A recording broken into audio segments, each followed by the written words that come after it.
ya sama sekali tidak terduga, Pak.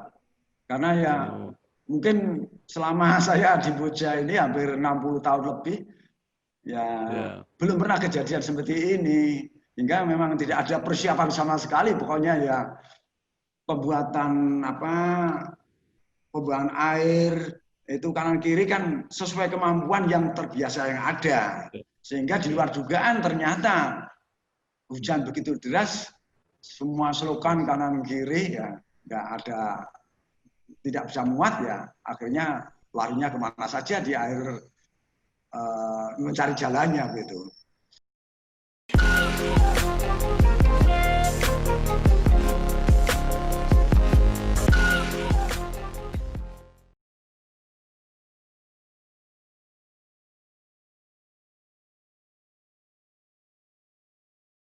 Assalamualaikum warahmatullahi wabarakatuh. Ya, bersama saya Bambang Sadono di channel Inspirasi Jawa Tengah.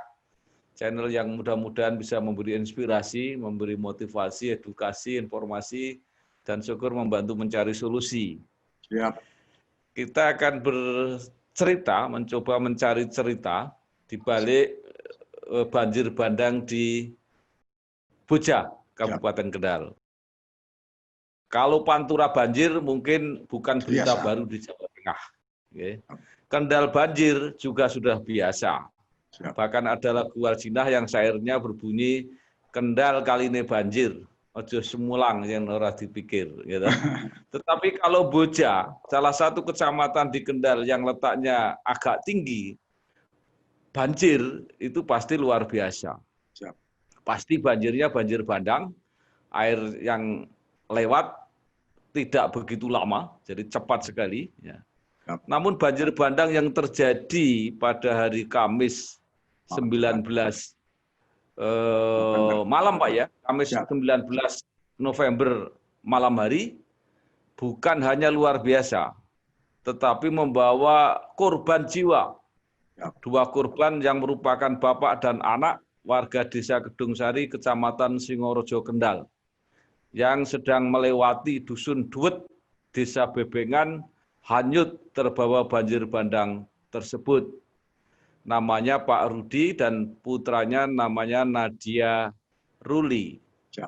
Sekarang saya sudah bersama dengan Kepala Desa Bebengan, Kecamatan Boja, Kabupaten Kendal, Pak Wastoni. Apa kabar, Pak?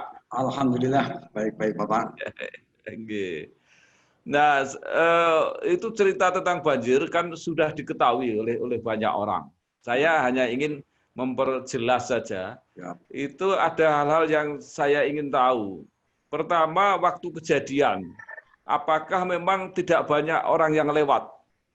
Karena yang mengalami kecelakaan atau korban kan hanya 2 orang itu. Gimana ceritanya, Pak itu?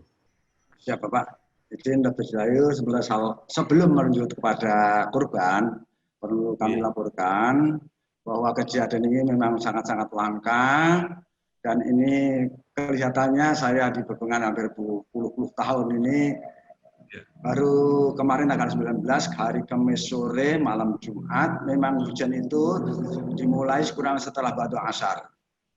Tapi awalnya tidak begitu deras, tapi menjelang maghrib itu begitu derasnya luar biasa, sehingga dengan begitu cepatnya irigasi atau kalen-kalen di lingkungan perumahan-perumahan itu tidak muat untuk menampung curah hujan, sehingga hampir semua itu jalan tertutup dengan air. Sehingga dengan tertutup dengan air begitu cepatnya, jalan raya protokol Boja Singorojo itu kan tergenang air penuh, Pak. Sehingga banyak warga masyarakat yang lewat itu dialihkan ke daerah jalan lingkar. Setelah jalan lingkar yang dari Boja Tampingan itu diarahkan ke lewat selatan melalui Kauman, Boja, kemudian masuk ke Simbang, baru terobos ke Bebengan Barat. Nah, kemudian ada yang lewati jalur utara. Jalur utara ini kan tempat dusunnya itu agak begitu rendah. Sedangkan di situ Dusun Duet itu, Comopuro Bebengan, itu hampir terpusat semua aliran baik dari Dusun Karanggeneng Merbuh, bahkan Simbang, Bebengan, termasuk pasar itu larinya terpusat ke sana, Bapak. Sehingga irigasi kalau normal-normal saja memang itu mampu untuk menampung dan mengalirkan air. Tapi yang kemarin ini benar-benar tidak termampu sehingga itu naik ke permukaan jalan raya itu. Nah, sehingga mengasuhkan. Nah, menghentikan ini saya mengambil keterangan dari sebagian warga masyarakat yang tahu itu sebetulnya dia tertarik dengan ada warga yang sudah melewati bisa. Tapi ada jeda waktu, kemudian di belakangnya ada orang-orang juga tidak berani menunggu. Tapi beliaunya ini Pak Rudi dengan anaknya ini mungkin sadar atau tidak sadar, dia itu langsung menyeberang. Begitu menyeberang, air yang mengalir itu tambah besar. Sehingga sepeda motor mati, dia terhanyut dan minta tolong, ada warga yang menolong tapi tidak mampu untuk menahan. Sehingga yang menolong itu akan ikut terhanyut sehingga dilepaskan, tapi korban masih minta tolong terus, akhirnya disuruh pegangan pohon yang ada. Ini yang menolong baru mencari tali, tapi begitu kembali ke lokasi semuanya sudah tidak ada. Jadi hanya terbawa oleh air. Dan sudah dicari, dikejar sampai pinggir-pinggir sawah, itu karena begitu gelap, karena kebetulan juga lampu mati, sehingga ya tidak bisa tertolong. Ketidaktertolongan ini sehingga sampai malam kita cari-cari sampai jam 11, 12, akhirnya tidak ketemu, dilanjutkan pada pagi hari. Pagi hari kita bersama tim SAR, Polsek, Koramil, dan sosial masyarakat lingkungan, termasuk masyarakat Baon Bung Sari itu bersama mencari sekitar jam 9.30 ada kabar bahwa Bapak Rudi sudah ditemukan, sudah di daerah Meteseh, dalam kondisi sudah tidak bernyawa. Kemudian tetap pencarian berikutnya dicari lagi, beberapa jam berikutnya baru anaknya tidak ditemukan. Jarak antara bapak dengan anak kurang lebih 500 meter. Jadi anaknya di atas aliran sungai, Pak. Karena begitu derasnya, hingga dia tersangkut oleh pepohonan, hingga dicari-cari memang agak kesulitan karena memang lingkungan agak gelap. Tapi alhamdulillah dengan upaya kita semuanya, 2 korban telah ditemukan dan dimakamkan bersama-sama di Dusun Baon Kedung Sari. Demikian Bapak sementara info yang kami laporkan. Ya Pak Wastoni, siap. Jadi kejadian banjir bandang itu katanya cuma sebentar ya, kira-kira setengah jam ya? Ya begitu Pak. Apa yang Bapak sampaikan tadi bahwa memang kondisi Bojah itu kemiringan tanah kan sangat tinggi sehingga alur banjir dari hujan ini sangat deras dan kencang. Tapi begitu hujan reda sekitar jam 8 malam itu langsung sudah ya air sudah begitu surut. Makanya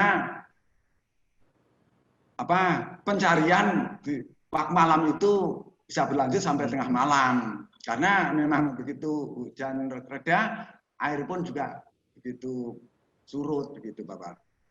Ya, jadi setelah setengah jam jalan juga sudah mulai normal, bisa dilewati lagi gitu Pak ya? Bisa, akan tetapi kebetulan tempat lokasi hanyutnya korban ini ada pal listrik dari beton itu ambruk dan menghalangi penuh jalan tersebut sehingga total lalu lintas tidak bisa melalui jalan itu kecuali pejalan kaki karena harus melompat gitu Bapak. Iya Pak. Nah kemudian selain 2 orang ini ya yang memang disayangkan karena berani melewati itu ya. Kalau korban lain apa Pak? Itu kan juga ada rumah penduduk yang tergenang, kemudian ada mobil juga yang tenggelam dan sebagainya Pak. Apa saja itu sebenarnya korbannya? Kalau korban-korban yang lain memang hampir banyak sekali Pak, rumah-rumah yang kemasukan air. Karena ini termasuk rumah saya pun sampai tengah malam jam 11 itu kami harus nguras air yang masuk ke rumah. Kemudian memang ada mobil yang karena terendam air itu punyanya Pak Ping-an itu siapa namanya Jawanya itu. Kemudian yang lain juga ada tembok pagar rumah yang ambrol. Kemudian ada tanggul-tanggul jalan juga yang ambrol. Yang jelas itu sekitar kanan kiri bantaran sungai itu, bukan sungai Pak, itu seperti irigasi. Tapi karena begitu banyaknya sampai meluap ke pinggiran sawah semua, sehingga ya boleh dikatakan hampir gagal panen karena juga padinya hanyut. Samping itu latri-latrinya itu tergerus demikian. Siap korban jiwa itu yang sementara kami dengar mudah-mudahan tidak datang lagi, ya 2 itu demikian. 2 orang. Jadi selain rumah-rumah itu kemasukan air, lumpur dan sebagainya, sawah-sawah juga berapa hektar Pak yang kena itu? Kalau kami hektaran tidak bisa, tapi mungkin daftar-daftarnya dari Kadus kami sudah terima, tapi sementara yang terpusat itu hanya di daerah Luwet Somopuro sampai ke bawah perbatasan sampai ke Meteseh atau mana itu yang milik desa Bebengan. Kira-kira ada berapa orang terdaftar, kalau memang ini jumlahnya Bapak perlu kami bisa melaporkan lewat WA demikian.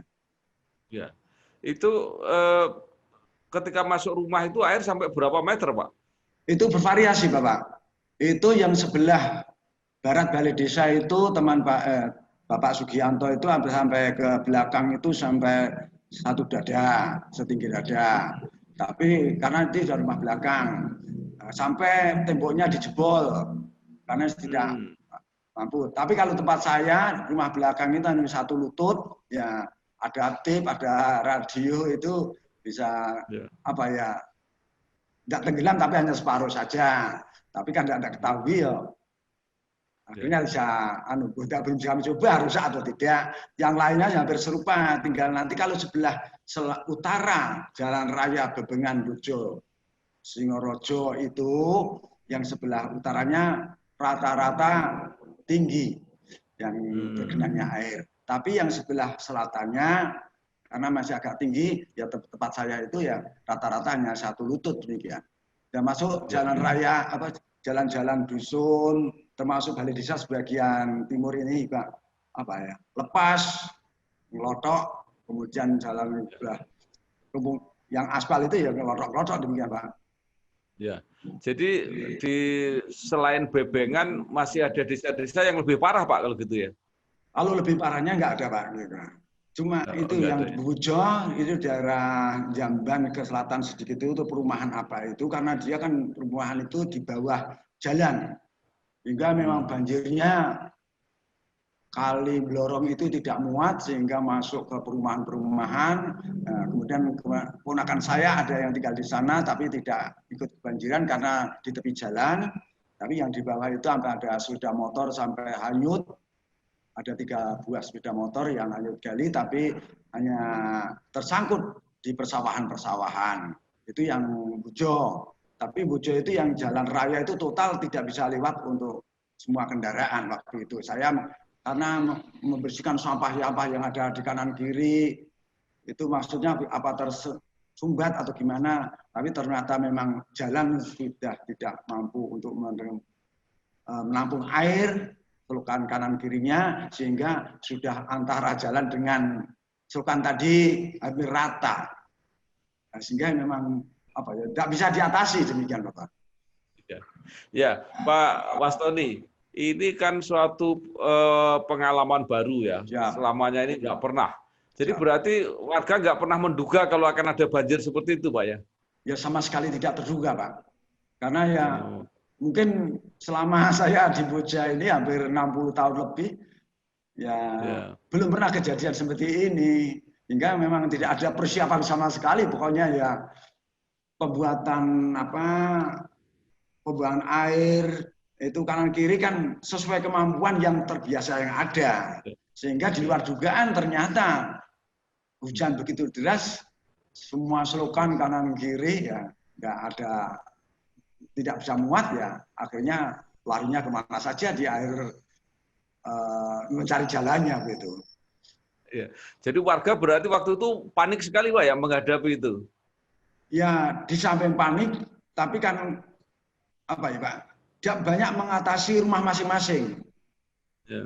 Di lampu mati, rumah masing-masing tenggelam, akhirnya kan hanya lari ke sana, lari ke mana mari, mencari barangkali ada sumbatan-sumbatan selokan-selokan itu, tapi ternyata memang semua rata antara sawah dengan selokan yang ada, jalan masyarakat yang sudah cor-cor itu merata, sehingga memang benar-benar begitu besarnya air itu dan begitu cepat gitu Bapak. Pak Wastoni, ini setelah mengalami sesuatu yang tiba-tiba, kan ini berarti ada sesuatu yang berubah. Kok tadinya nggak biasa banjir, kok sekarang banjir seperti itu ya. Kecuali hujannya memang tinggi, curah hujannya tinggi, tapi kan mungkin ada perubahan-perubahan itu, Pak. Nah, kira-kira apa, Pak, yang sudah difahami Bapak sebagai kepala desa atau mungkin masyarakat sudah mulai menyelidiki ini kira-kira penyebabnya apa gitu?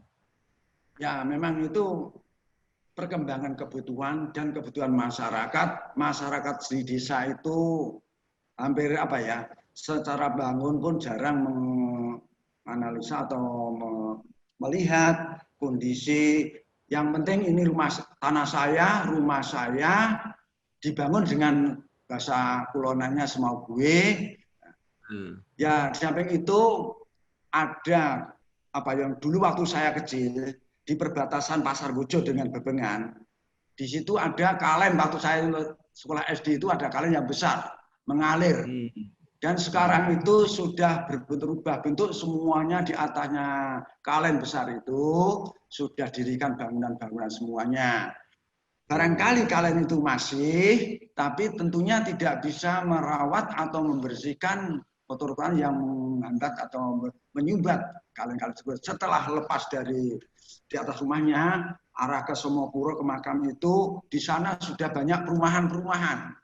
Sehingga yang semula kalen mungkin ini sudah ya jalan untuk air ini sudah kepepet dengan rumah-rumah. Sehingga ya larinya itu tidak terarah. Di samping itu banyaknya perumahan-perumahan seperti Bancar, seperti perumahan-perumahan kapling-kapling yang ada di lingkungan kami itu kan dengan semi modern. Rumah yang dulunya sawah itu tidak ada apa ya, cor-coran tidak ada. Nah, sekarang berjalan perumahan harus dicor sehingga otomatis peresapan air itu sangat-sangat berkurang, dan kalau terjadi hujan seperti ya datangnya cepat tapi hilangnya pun ya cepat. Ya. Pak, itu rumah-rumah orang-orang desa, orang kampung begitu atau perumahan-perumahan besar, Pak? Kalau di desa Bengan kan Pak ya, lokasi untuk cari perumahan itu memang untuk mencari di atas 1 hektar itu masih sangat sulit karena sudah punya perorangan. Ya rata-rata yang di kampung seperti saya itu dikampling oleh koperasi, kemudian warga kredit, ya bangun sendiri-sendiri. Tapi yang hanya di Bengan itu yang ada perumahan itu hanya perumahan Bancar, itu kalau di belakang Semea, di sebelah utara balai desa itu yang ada 130 unit, ini baru saja selesai, sudah diserahkan pada konsumen. Ya, itu juga karena ya apa, di atasnya itu tinggi, itu kemarin saya ditelepon juga ada keluh kesah bahwa banjir dengan alasan bahwa tembok bengkok carik jebol.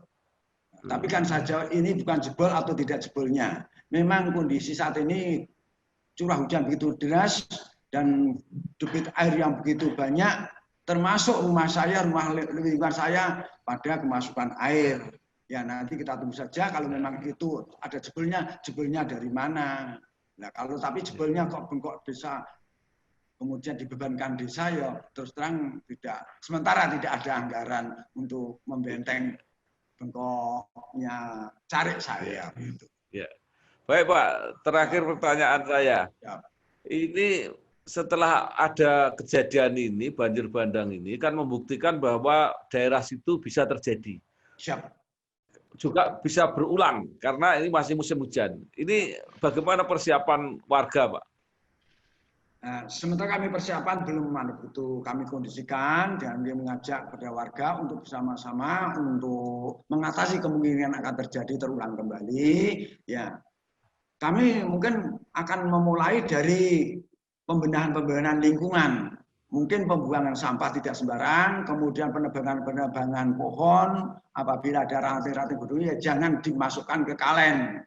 Kemudian ya bersama-sama gotong royong, kalen-kalen yang ada itu kita binai bersama. Kalau kami untuk mencari wacana ke depan, untuk tingkat tinggi, istilahnya tingkat ya kelasnya besar, untuk membuat saluran yang begitu besar, tentunya kami tidak akan bantuan ke sana. Ya mungkin bisa terjadi untuk difungsikan kembali irigasi yang semula ada, kemudian karena perkembangan kebutuhan masyarakat, di atasnya ada rumah-rumah atau warung-warung, itu bisa kembalikan lagi. Tapi tentunya ini bekerjasama dengan minimal ya pemerintah daerah tingkat kabupaten, karena ini mungkin ada yang kurang berkenan sehingga kan desa tidak terbenturkan oleh masyarakat. Demikian Bapak.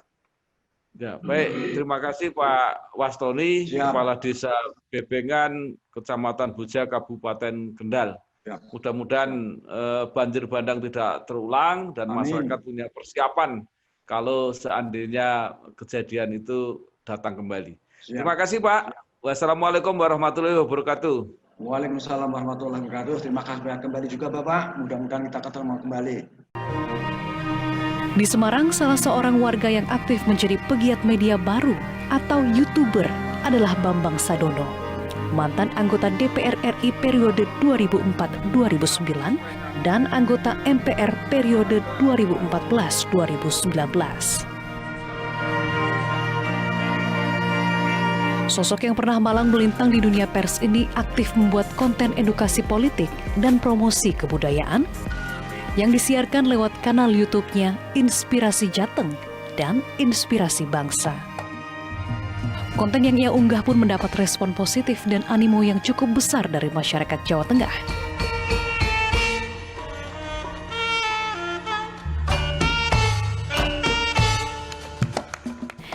Hingga kini, Bambang Sadono telah mempublikasikan lebih dari 50 video dengan 39.000 pengikut.